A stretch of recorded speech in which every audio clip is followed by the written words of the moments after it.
তাসিন, আজকে আমরা কি শিখবো? Our school garden unit 2.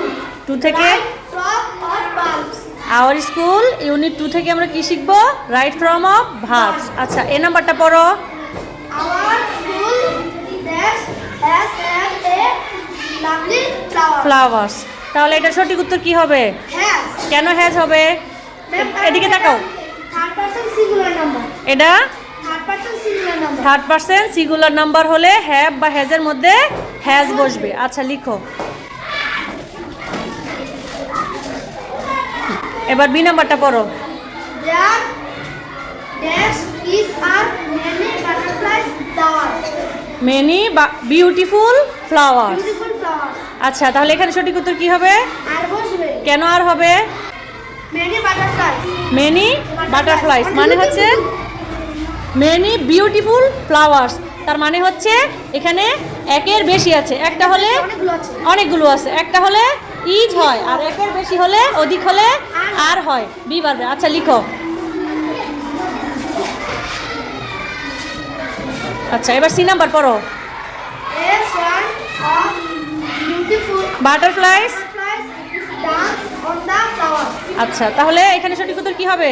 Dances. কেন ডান্সেস হবে? And butterflies beautiful.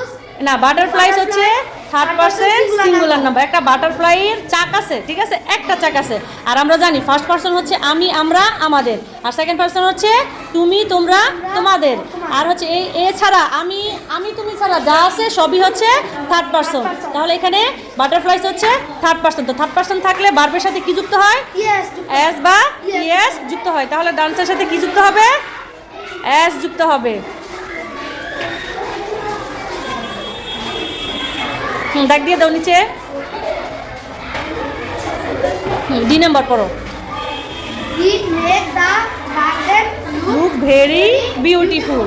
এটা সঠিক উত্তর কি হবে? as যুক্ত হবে এস যুক্ত হবে। কেন?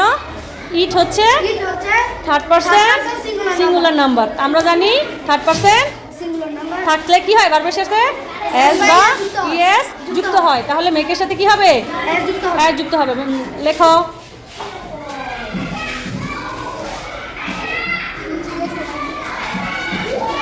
তারপরে ই নাম্বার দেখো। we take care of the garden regularly. আমরা কি করব? প্রতিদিন বাগানের যত্ন নিব। তাহলে এখানে কি হবে? take বসবে কেন বসবে? কারণ plural number. হ্যাঁ, সাবজেক্ট যদি প্লুরাল হয় তাহলে ভার্বও প্লুরাল হয়। তাহলে উই হচ্ছে আমরা, প্লুরাল মানে অনেকজন, এই জন্য ভার্বও টেক টেকই থাকবে। লিখো।